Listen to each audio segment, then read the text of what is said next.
மார்னிங்கே பார்த்தீங்கன்னா, பார்வதியும் சாண்ட்ராவும் பேசிட்டு இருக்காங்க. அப்ப பார்வதி வந்து வியானா பத்தி சொல்றாங்க. எவ்ளோ தூரம் அந்த பக்கெட்ட வச்சு பண்ணிட்டா பார்த்தீங்களா? அந்த அவ்ளோ பிரச்சனை பண்ணிட்டு, அன்னைக்கே வந்து அவள நான் தெரியாம சொல்லிட்டேன் ஒரு வார்த்தை. இந்த மாதிரி அங்க ஒரு ட்ரெஸ்ஸு ஸ்மெல் அடிக்குது அப்படின்னு சொல்லிட்டேன். சொன்ன உடனே வேணும்னு என்ன கேவலப்படுத்தணும்னு வந்து அத பத்தி பேசிட்டு போனா அப்படின்னு சொல்லிட்டு வியானா பத்தி சொல்றாங்க. ஸோ அது எப்படி பார்வதி செஞ்சது மட்டும் தெரியாம பண்ணுனதும், வியானா பண்ணது மட்டும் தெரிஞ்சு பண்ணுனதுமா ஆகும்? பார்வதி வியானாவ கேவலப்படுத்துனாங்க. தன்னோட தப்பே தெரியாம. ஸோ வியானா திருப்பி பண்ணாங்க. அத பத்தி சாண்ட்ரா கிட்ட காசிப் பண்ணிட்டு இருக்காங்க. அதுக்கப்புறமா பார்த்தீங்கன்னா, வியானாவையே கூப்பிட்டு வச்சு பேசிட்டு இருக்காங்க. வியானா கிட்ட என்ன சொல்றாங்க அப்படின்னா, சரி அந்த ராஜாராணி டாஸ்க்லயே நீ பண்ணது எனக்கு தெரியும். நீ அப்படியே நைஸா நீ எல்லாருமே ராஜ்யம் விட்டு போறதுக்கு தானே நின்னீங்க அப்படின்னு சொல்லி கேட்குறாங்க. உடனே வியானா சொல்றாங்க, அதெல்லாம் ஒண்ணும் இல்ல. நீங்களும் அந்த திவாகரனும் சேர்ந்துக்கிட்டீங்க. அதனால எங்களுக்கும் வேற ஆப்ஷன் இல்ல. அதனால நாங்க போறதுக்கு நின்னோம் அப்படிங்கிற மாதிரி சொல்றாங்க.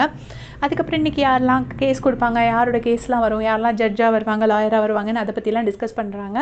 அப்போ திவ்யா லாயரா வந்தால் என்ன ஆகும், திவ்யா ஜட்ஜா வந்தால் என்ன ஆகுங்கிற மாதிரி பேசுகிறாங்க. அப்போ வந்துட்டு வியானா சொல்கிறாங்க, ஏன் அவள் நேற்றுக்கே நல்லா பாயிண்டாக தானே பேசினா அப்படின்னு சொல்கிறாங்க. சொன்ன உடனே பார்வதிக்கு அப்படியா அப்படிங்கிற மாதிரி இருக்குது.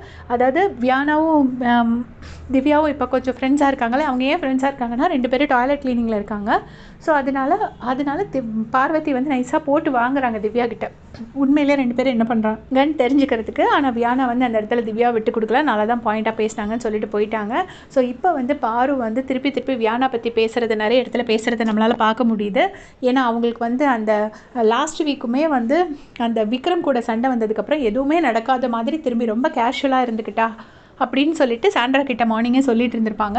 ஸோ அவங்களுக்கு இப்போ அந்த ஆக்சுவலாக அந்த பக்கெட் பிரச்சனையில் வந்து பார்வதி பேர்லேயும் தப்பு இருக்குது. பட் பார்வதி வந்து அது முழுக்க வியானாவோட தப்பு மாதிரி அதை பற்றி பேசுகிறாங்க.